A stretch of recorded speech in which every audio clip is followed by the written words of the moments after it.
Good morning, Miss Di Mauta! Sit down! Walang good sa morning na to. Ikinahihiya akong class advisory ko kayo. Eto na ang result ng test papers niyo sa lahat ng subject.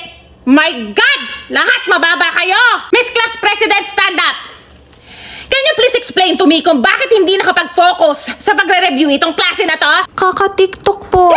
Yung TikTok na yan! Nalilibang na kayo masyado! Sinabi ko po kasi na may TikTok po kayo kaya lagi po nilang pinapanood videos nyo. Paulit-ulit nga po araw-araw eh. Kaya pala 33 na yung views ko.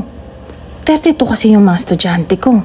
Plus ako, 1. Kaya 33 na. Sige, kung lagi talaga kayo nanonood, sige nga, ano yung latest post ko? Yung nag-affiliate po kayo ng Silicon Bra. Tama.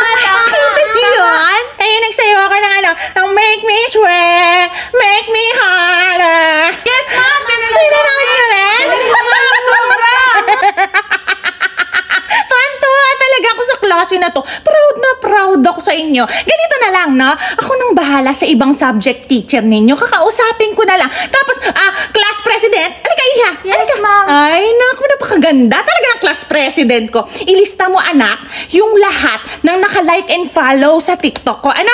Bibigyan ko kasi sila ng +10. Direct to the card.